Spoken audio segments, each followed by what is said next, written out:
Alors pour les roues, on va pas trop s'embêter, hein. Je vais dans la vue latérale. On va partir du principe que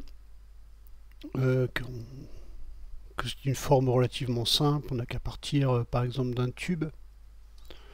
Pareil, en plus X, venir le positionner à peu près au centre. À la limite, si on veut être précis, ce qu'on peut faire, c'est le glisser provisoirement dans notre axe en s'assurant que l'axe est bien situé exactement au centre de la forme. Donc on peut faire ça en utilisant tout simplement le point, sectionner un point, par exemple celui-là, et d'aller dans Mesh, Axis, Axis Center, et de dire d'amener l'axe, action amener l'axe vers Selected Point. Exécuter, donc à partir de là, vous voyez, si je repasse en outil modèle, l'axe il est absolument bien situé. Une autre façon aussi plutôt plus productive, on va dire, de le faire, c'est de sectionner l'outil modèle, de passer sur l'outil axe ici, et tout simplement on fait un shift-clic là où on souhaite amener l'axe. Ça peut être sur un point, une arête, un polygone. Donc là, en l'occurrence, ce sera bien sur celui-là. Je sors de l'outil axe, et à partir de là, il n'y a pas de problème, j'ai bien situé mon axe au point qui m'intéresse.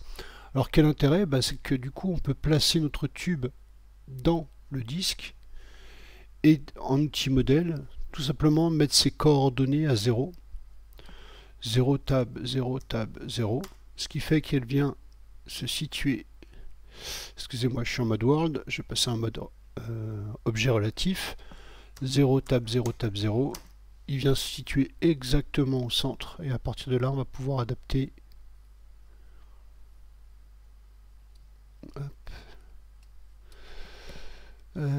Pourquoi je peux pas le bouger? Bon, je vais faire à la main, voilà, comme ça, à peu près.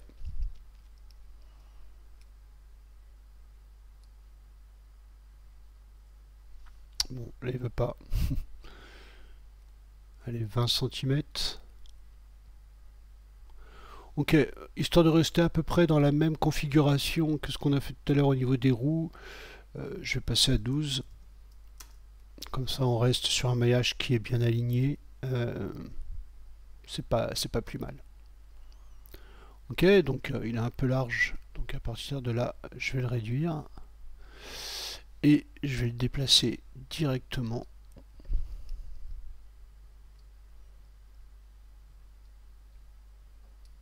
Ok, on fera les biseaux plus tard, toujours. Là, l'idée, c'est toujours de caler nos éléments suffisamment rapidement, de telle façon à pouvoir avancer. En 8 segments, 4 pourquoi pas. Je peux toujours l'amener à 3. Ça me fait gagner un petit peu de polygone. Et puis, en anticipation sur le fait que derrière, je vais extruder un petit peu plus la partie centrale. Voilà.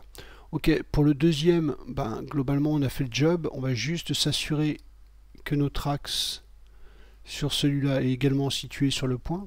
Donc, même chose, outil modèle, outil axe, shift-clic là-dessus. Je sors de l'outil axe. Et à partir de là, je peux faire une copie de mon tube, CTRL. Je le glisse dans le disque. Et je mets ses coordonnées à 0. 0 tab, 0 tab, 0. Le voilà. Et à partir de là, je peux également venir le glisser en lieu et place de l'autre. Et d'adapter l'échelle. On va aller voir là.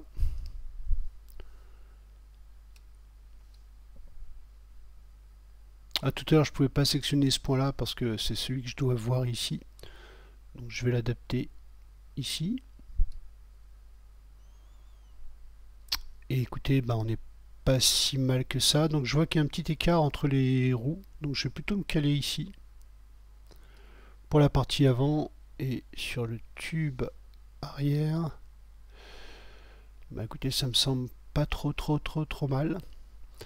Donc ça veut dire qu'éventuellement, il faudrait que je rapproche un tout petit peu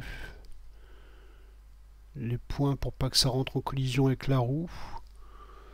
Donc je bascule en rectangle section sur le disque, sectionner ces points là et on va les ramener le long du chemin. Cool. Donc le fait de l'avoir mis directement dans la symétrie nous crée également la symétrie de part et d'autre, donc ça aide au blocking. Donc c'est pas plus mal.